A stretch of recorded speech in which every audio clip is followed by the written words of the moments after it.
महाविनाश से नव निर्माण तक। दृश्य: अंधेरा आकाश, बिजली की कड़कड़ाहट और धरती पर हाहाकार। दुनिया स्वार्थ, झूठ और हिंसा में डूबी हुई थी। नदियां सूख रही थीं और मानवता लुप्त हो रही थी। चारों ओर अन्याय का बोलबाला था और निर्दोष न्याय के लिए तरस रहे थे। तभी एक रात बादलों को चीरकर एक दिव्य नीली रोशनी धरती पर उतरी। आकाशवाणी गूंजी, ग्रेटर देन, हे मानव, जब पाप का घड़ा भर जाएगा, जब धर्म केवल पुस्तकों में रह जाएगा, तब मैं फिर लौटूंगा। शंभल की पवित्र भूमि गवाह बनेगी एक नए युग की। दृश्य: एक शांत गांव, एक छोटा बालक जिसके चेहरे पर अलौकिक तेज है। शंभल गांव में बालक कल्की का जन्म हुआ। उनका बचपन साधारण नहीं था। उनके गुरु भगवान परशुराम उन्हें हिमालय की रहस्यमयी कंदराओं में अस्त्र शस्त्र और शास्त्रों की शिक्षा दे रहे थे।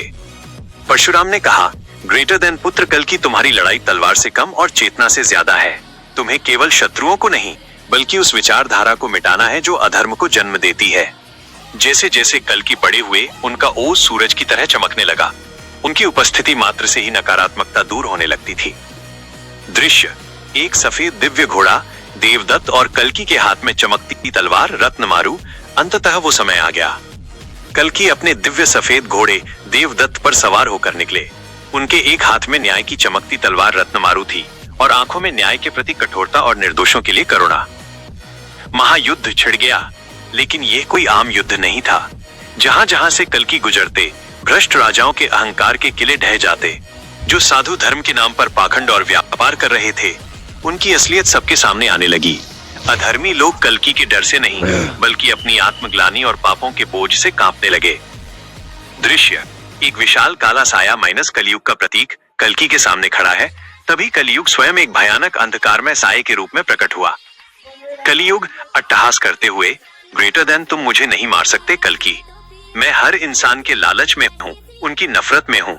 जब तक इंसान के भीतर बुराई जीवित है, मैं भी जीवित रहूंगा।